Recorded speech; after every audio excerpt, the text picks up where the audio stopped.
Bonjour Jean-Patrick Tesser, bienvenue. Bonjour. Vous êtes donc le président d'honneur d'Electric Road. Présentation, on pose le décor pour commencer. C'est quoi Electric Road? Electric Road, c'est un congrès qui a été monté par une équipe d'ingénieurs il y a 8 ans sur le sujet du futur des routes. En prévision justement du développement de la mobilité électrique, donc avec tout ce qui concerne les infrastructures et notamment tous les problèmes de la charge. Car, comme vous le savez, le problème aujourd'hui, ce n'est plus le véhicule électrique. Il existe, il a maintenant toutes les caractéristiques d'un véhicule confortable et fiable. Mais le vrai sujet aujourd'hui, c'est de développer tout ce qui va autour du véhicule.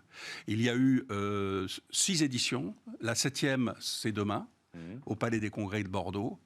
Et nous avons 3 jours très chargés sur tous ces sujets. Donc, ça s'adresse à qui? À des professionnels du secteur, c'est ce congrès? Alors, le congrès cette année a été séparé en 2 devant son développement, avec une partie publique qui s'est déroulée le mois dernier, et maintenant la partie professionnelle qui, bien sûr, est ouverte à tout public qui s'intéresse à ces sujets, d'une façon un petit peu plus pointue, avec un cycle de conférences de 26 conférences sur des sujets extrêmement d'actualité, mais en même temps des sujets de demain. Et la dernière journée de ce séminaire Electric Road, elle est dédiée à l'emploi. C'est évidemment l'un des enjeux majeurs de la fin des véhicules thermiques. Alors, il y a 2 façons de voir la question. Il y a la façon négative en disant combien d'emplois vont disparaître, et puis on peut aussi se dire combien d'emplois vont être créés. Vous voyez ce que je veux dire? Bien sûr. Si vous voulez, le problème de l'emploi, il est très particulier, surtout en ce moment. Vous avez remarqué que le problème de l'emploi, il ne touche pas que la filière automobile. On a un curieux problème avec, au fond, quelque part, des gens qui ne veulent plus travailler de la même façon.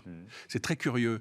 Dans le monde automobile, il y a deux aspects. Le premier aspect, c'est qu'un moteur électrique prend beaucoup moins de temps à assembler, nécessite moins de pièces qu'un moteur thermique. Donc, du côté amont, du côté production, on va laisser sur le côté à peu près 50% d'emplois, ce qui est quand même colossal.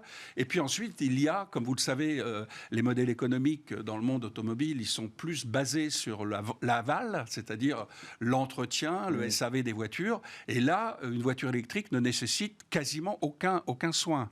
Donc, du coup, c'est toutes les professions qui sont en aval du marché qui vont terriblement en souffrir. Alors ça, c'est pas pour la partie négative, parce que, évidemment, il va falloir réorienter les gens, monter des nouvelles unités de formation, etc. Ce qui est en train de se faire. En revanche, on peut tout à fait se rassurer quelque part. Parce qu'il y a des filières qui vont se créer et il y a d'autres sources d'emploi qui vont apparaître, c'est ça? Pas seulement. Vous avez raison. Alors, dans l'informatique, l'électrotechnique, évidemment, tout ça, c'est des emplois nouveaux qui arrivent. C'est pas simple, parce que les entreprises qui sont dans ces activités ont du mal à recruter. Elles sont déjà en tension, c'est ce que j'allais vous dire. Comme les restaurants, hein, c'est assez universel. Mais il y a aussi autre chose, et là, je passe un message qui, à mon avis, est très important. Entre 2015 et 2020, l'industrie française a procédé beaucoup à la délocalisation. Et on a perdu entre 100 et 200 000 emplois. Donc aujourd'hui, la solution pour remédier à ce problème d'emploi, elle est en train d'arriver à cause des circonstances qu'on connaît, de la guerre en Ukraine, etc. Une volonté de relocaliser. Et si on relocalise tout ce qui est à l'extérieur de la France, on retrouvera notre niveau d'emploi dans le monde automobile. Les chiffres que vous donnez sont des chiffres globaux ou sont des chiffs qui concernent le monde automobile uniquement? Non, l'industrie, c'est global. C'est global, on est bien d'accord. En revanche, la PFA l'a annoncé, il y a un enjeu aujourd'hui, effectivement, en France, sur 100 000 emplois dans le monde automobile. Un enjeu. Mais je pense qu'il y a des solutions.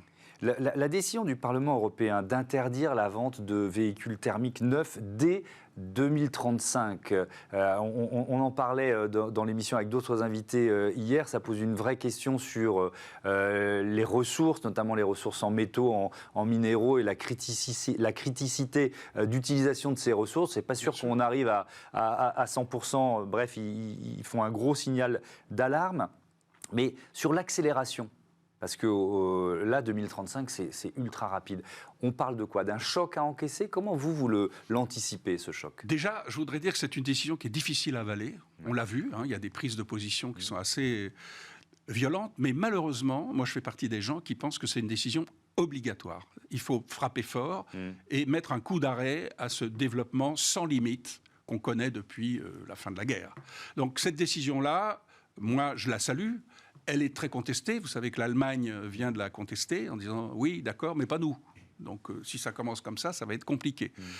On va rassurer les gens également à cette antenne en disant qu'on aura toujours le droit de rouler en voiture thermique. Et il faut noter une chose, c'est que c'est l'achat de véhicules neufs, hein, je le rappelle. Voilà, ça concerne uniquement les achats de véhicules neufs, mais quand on achète une voiture en 2034, on a le droit de rouler avec pendant encore 10 ans. Ouais. Et puis, il y a autre chose, c'est que cette interdiction, elle concerne non pas le moteur thermique, mais les carburants fossiles.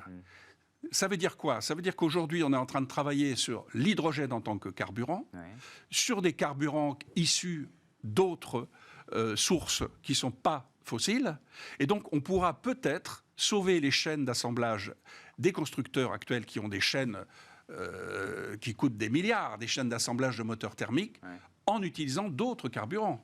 Vous voyez, moi je défends la voiture électrique tout en disant ça ne sera pas forcément la panacée. Il y aura peut-être plusieurs énergies, dont l'hydrogène et dont des carburants synthétiques qu'on est en train de développer. Oui, bien sûr, il y a une vraie recherche qui avance d'ailleurs assez vite. Donc ça veut dire que je pourrais m'acheter une voiture thermique à condition qu'elle roule à un biocarburant. Ah, bien sûr, il n'y a aucune interdiction. Ce sera l'idée. L'idée de la réorientation, de la formation, je ne vous demande pas de rentrer dans les détails, mais c'est quoi les grands principes? Parce que là, j'imagine des salariés du secteur automobile qui disent « Ok, d'accord, mais est-ce que je vais pouvoir me former aux nouveaux métiers qui apparaissent ?» Comment cette bascule peut se faire?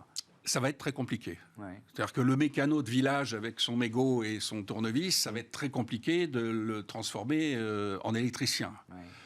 Par ailleurs, il faut trouver d'autres sources de profit pour tous les garages et toutes les SAV des véhicules, parce que, encore une fois, il n'y a plus de vidange, il n'y a plus de courroie, il n'y a plus de soupape. Alors, qu'est-ce qu'on fait? On gonfle les pneus, on vérifie les plaquettes de frein, mais une voiture électrique, ça n'use pas beaucoup les plaquettes de frein. Donc, il faut trouver des métiers d'accompagnement. Il y a vraiment une mutation très, très importante qui va se produire. Et c'est vrai qu'on va plutôt accueillir des nouveaux entrants qui, eux, vont être formés sur l'électromobilité, etc. Et on va avoir un problème sur peut-être les emplois d'un certain âge. Le mécano de 45 ans, 50 ans, ça va être un peu compliqué. Donc ça suppose des mesures d'accompagnement que je crois l'Europe a intégrées à son dispositif.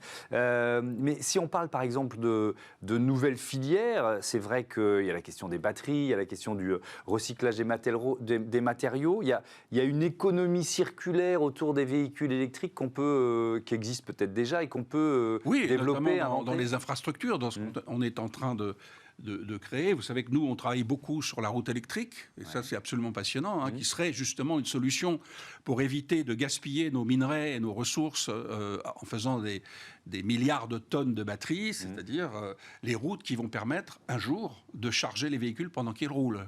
Et ça, c'est un des sujets phares de Congrès Electric Road, qui va ouvrir demain.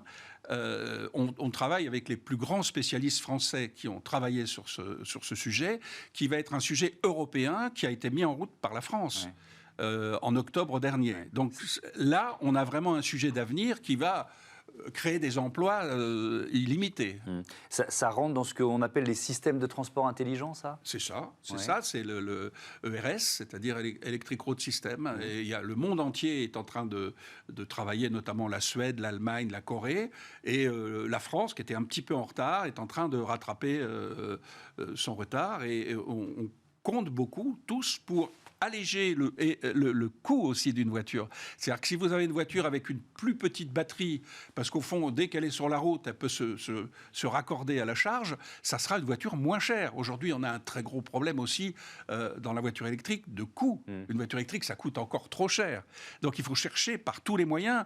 Alors on peut baisser effectivement le prix de la batterie, mais on peut aussi trouver des systèmes qui permettront de charger. Stellantis est en train de faire des essais de charge directement dans le moteur. C'est-à-dire que l'énergie qui va sortir de la route ne passera même plus par la batterie, mais fera tourner le moteur comme un circuit 24 quand vous étiez enfant. Vous voyez, on met la voiture sur la route et elle avance toute seule. Et ben voilà, c'est fascinant. Merci beaucoup et vous m'offrez la transition puisqu'on va parler justement du leasing et de ce projet annoncé par Emmanuel Macron de pouvoir s'offrir, entre guillemets, une voiture électrique à 100 € par mois. Merci Jean-Patrick Pesser. Et donc bon Electric Road à partir de demain à Bordeaux, au Palais des Congrès de Bordeaux. Notre débat tout de suite.